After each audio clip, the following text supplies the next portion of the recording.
আহলে বায়াত ইমন বাবা একটা নৌকা, নূহ নবীর নৌকার মধ্যে যারা উঠছে এরাই কিন্তু বাঁচছে, আর যারা উঠে নাই তারাই কিন্তু ধ্বংস হয়েছে। আর আহলে বায়াতের নৌকার মধ্যে যারা উঠছে এরাই বাঁচবে। চিৎকার দিয়ে বলুন সুবহানাল্লাহ। আল্লাহু আকবার। ইয়া রাসূলুল্লাহ, ইয়া গাউসুল আজম, জিন্দাবাদ জিন্দাবাদ। তাহলে আমরা কি সেই আহলে বায়াতের পক্ষে আছে কি নাই?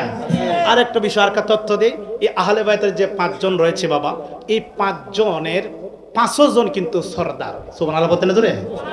5 জন সরদার। সরদার আমার দয়াল নবী যিনি সাইয়্যিদুল মুরসালিন, সকল নবী রাসূলের সরদার।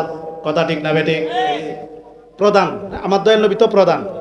2 নাম্বার হলো মাওলা আলী। মাওলা আলী হলো সাইয়্যিদুল বেলায়াত, উনি হলো বেলায়েতের সরদার। সুবহানাল্লাহ বলতে না জোরে? 3 নাম্বার বাবা মা ফাতেমাতুজ জাহরা রাদিয়াল্লাহু তাআলা আনহা, উনি হলো সাইয়্যিদাতুন নিসায়ে ফি আহলি জান্নাহ, উনি জান্নাতের সকল রমণীদের সরদার। জান্নাতে যত মহিলা আছে সব মহিলাদের সরদার মা ফাতেমা। সুবহানাল্লাহ বলতে না জোরে? 3 নাম্বার বাবা, 4 নাম্বার ইমাম হাসান এবং হুসাইন, এই 2 জন বাবা জান্নাতের যুবকদের সরদার। আল হাসান ওয়াল হুসানু সাইয়্যিদু সাওয়াবি আহলি জান্নাহ, কারণ হাসান এবং হুসাইন বেহেশতের যুবকদের সরদার। তাহলে এই 5 জন কি সরদার কি সরদার না?